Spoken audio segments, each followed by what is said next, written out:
Baik. Assalamualaikum warahmatullahi wabarakatuh.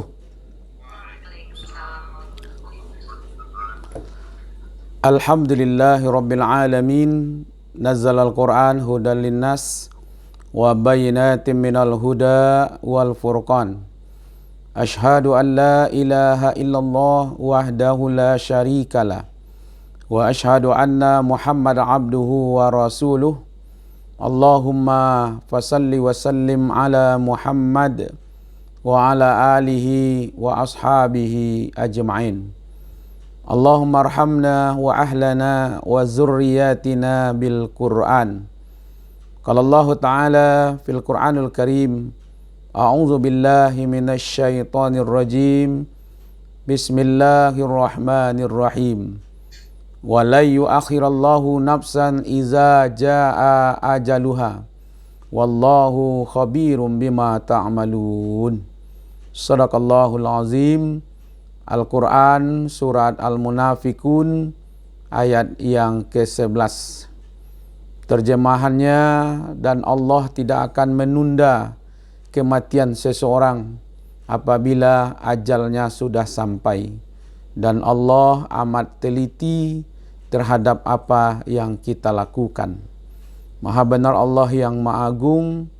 Al-Quran surat Al-Munafikun ayat yang ke-11.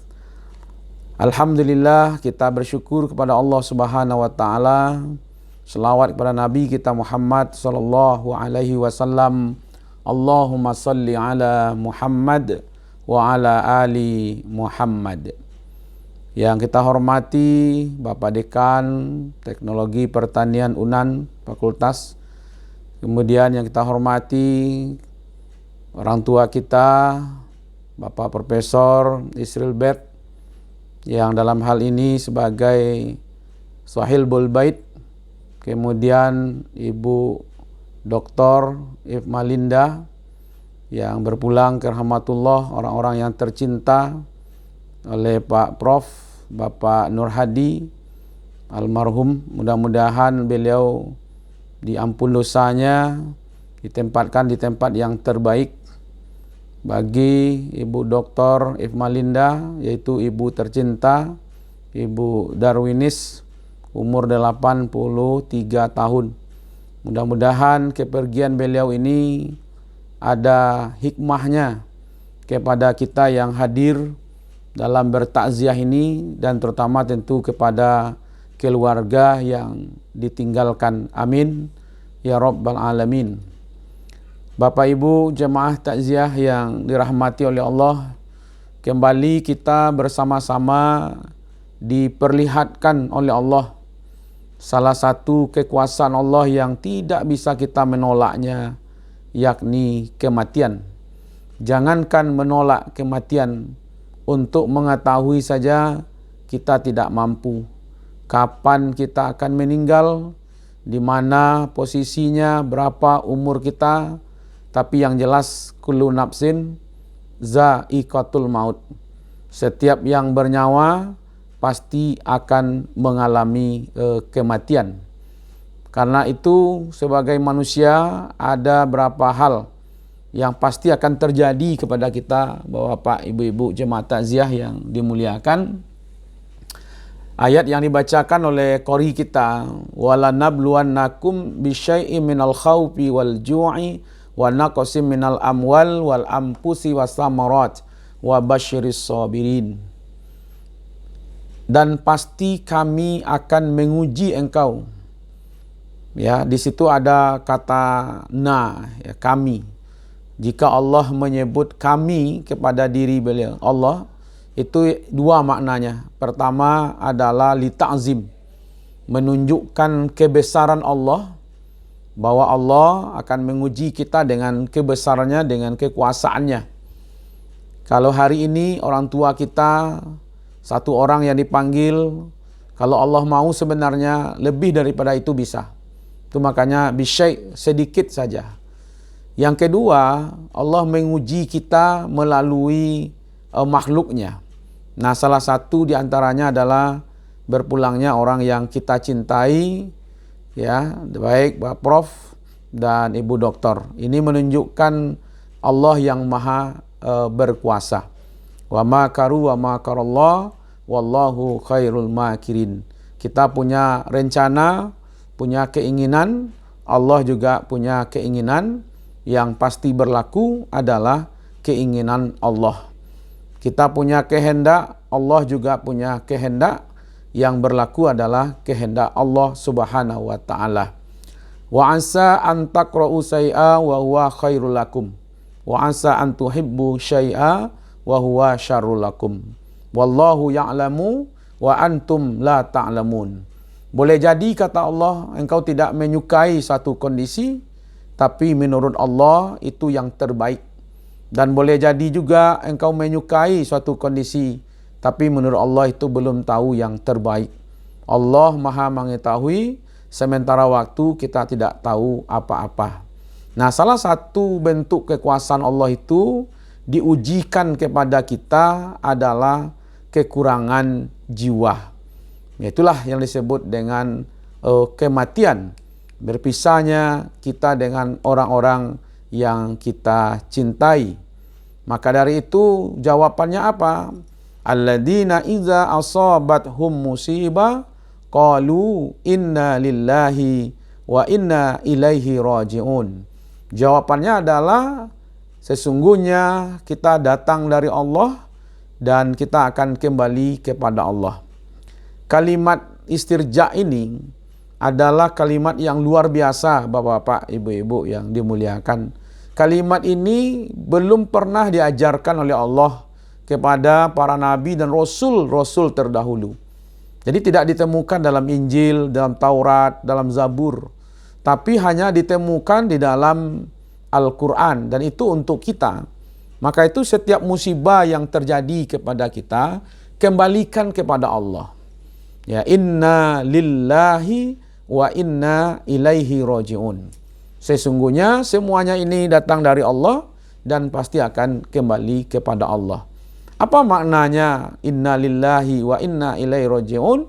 Pengakuan dalam diri kita bahwa segala sesuatu ini adalah izin Allah. La taraka syai'un illa biiznillah.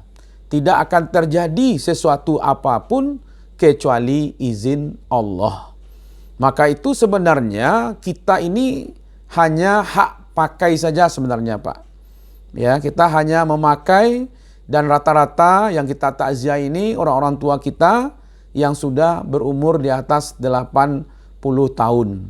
Kalau kita bandingkan dengan umurnya Rasulullah Shallallahu Alaihi Wasallam, itu lebih daripada bonus, ya kan?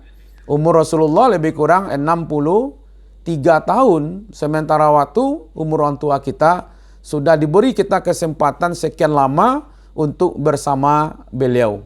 Nah, inilah yang menunjukkan bahwa segala sesuatu itu karena ini milik Allah, tentu Allah lah yang maha menentukan tentang miliknya. Kita ini semuanya hak pakai saja, Bapak, Ibu-ibu. Ya kan? Kalau orang yang punya, yang mengambil, tentu lapang saja dada kita dalam menghadapi kondisi dan situasi, karena memang bukan milik kita. Satu kali Profesor Dr. Buya Hamka di dalam mentafsirkan ayat ya ayyatuhan nafsul mutmainnah irji'i ila rabbiki radiyatan maradiyah fadkhuli fi ibadi wadkhuli jannati. Wahai jiwa yang tenang, wahai jiwa yang selamat, kembalilah engkau kepadaku. Aku ridha dengan engkau. Engkau pun ridho datang kepadaku. Masuklah ke kelompok hamba-hambaku dan masuklah ke dalam surgaku. Ini yang kita harapkan sebenarnya, panggilan kasih sayang dari Allah Subhanahu wa taala. Kapan panggilan kasih sayang itu? Itulah di waktu kita sedang menghadapi sakratul maut. Karena orang tua kita ini adalah orang yang beriman, orang yang beribadah, orang yang beramal soleh, ya kan? Maka dari itu beliau bagian dari panggilan Allah, ya ayyatuhan nafsul mutmainnah irji'i ila rabbiki radiyatan maradiyah. Wahai jiwa yang tenang, kembalilah engkau kepadaku. aku senang dengan kalian, aku bangga dengan kalian, kalian pun senang datang kepadaku. Kapan panggilan itu datangnya Bapak Ibu-ibu? Kata Buya Hamka, di waktu kita dalam keadaan sakratul maut. Jadi orang-orang yang beriman sebenarnya adalah orang-orang yang senang kembali kepada Allah. Ya kan? Mangawak lamu-lamu mana di dunia aku Pak.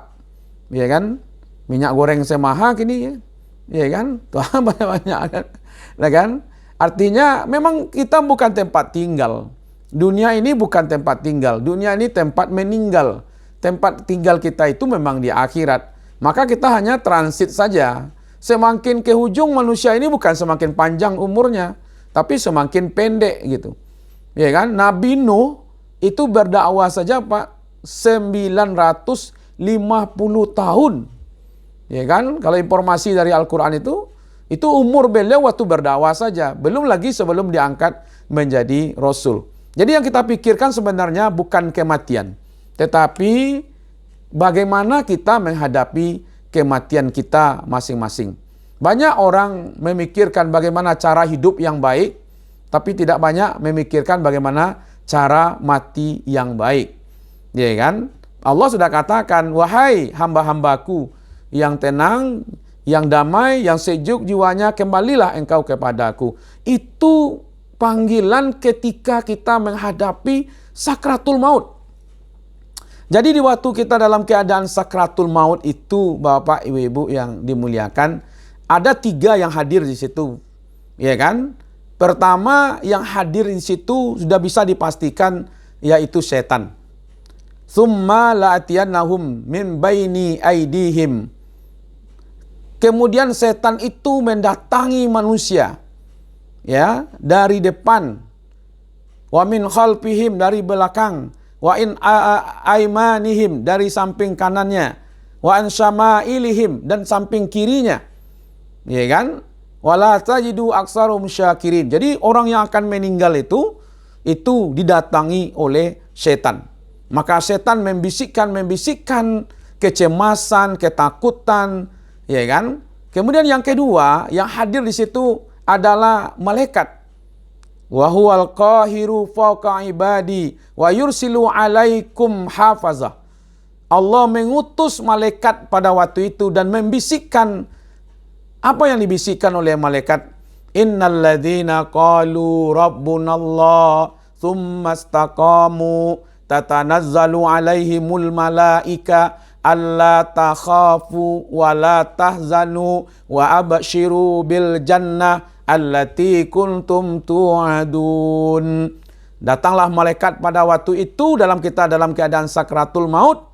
Apa kata malaikat? Jangan takut, jangan cemas. Ini tempatmu di surga. Wa abshiru bil jannah allati kuntum tu'adun. Dengan syarat jika kita orang-orang yang beriman, orang-orang yang beramal soleh, maka pada waktu itu malaikat membisikkan jangan takut, jangan cemas. Tapi setan membisikkan kepada kita supaya kita ngeri dalam menghadapi kematian itu. Maka itu yang paling kita pikirkan adalah bagaimana amal ibadah dalam kehidupan kita supaya kita meninggalnya dalam keadaan panggilan yang terbaik kepada Allah Subhanahu wa taala. Apa syaratnya Bapak Ibu-ibu yang kita muliakan? Pertama tentu iman. Yang kedua istiqomah. Istiqomah itu adalah ibadah amal soleh kita. Maka ketika amal soleh kita itu ada, insya Allah kematian itu adalah suatu yang menyenangkan bagi orang-orang yang beriman dan beramal soleh. Seperti air mengalir saja Pak, dari keran gitu. Seperti balon yang melambung-lambung ke udara, yang begitu senangnya lah orang-orang yang mempersiapkan dirinya dalam menghadapi sakratul mautnya. Dan saya yakin beliau-beliau ini, kata Rasulullah, apabila ada yang meninggal, ya kan, kata Rasulullah, katakanlah sesuatu yang baik, ya kan, terhadap beliau ini. Karena apa? Innal malaika tuaminuna matakuluna. Sesungguhnya malaikat mengaminkan apa yang kamu katakan terhadap orang-orang yang sudah meninggal itu. Maka itu bagi kita, beliau adalah orang beriman, beliau adalah orang-orang yang beribadah, dan tentu dengan iman dan ibadahnya itulah Allah Subhanahu wa taala akan mengangkat derajat beliau nantinya. Maka dari itu, Bapak, Ibu-ibu jemaah takziah yang dimuliakan, yang perlu kita perhatikan adalah kita lagi, ya kan, yang hidup ini. Kalau beliau ini, Bapak, Ibu-ibu, ya, keluarga yang kita takziahi, kalau beliau sudah selamat, sudah selesai, Pak. Yang baik sudah selesai beliau kerjakan, kalau ada yang buruk pun sudah selesai, dan beliau sudah pergi menuju kepada Allah, dan kita hanya mampu lagi mendoakan beliau, kirimkan doa yang terbaik. Kalau dulu waktu beliau hidup, beliau lah yang selalu mendoakan kita. Saya yakin Pak Prof, ya, menjadi profesor, saya yakin karena doa beliau. Dan saya pun yakin karena bisa menjadi penceramah ini karena doa dari ibu bapak kita. Dan hari ini, ya kan, beliau butuh dari doa anak-anak beliau. Butuh doa kita semua.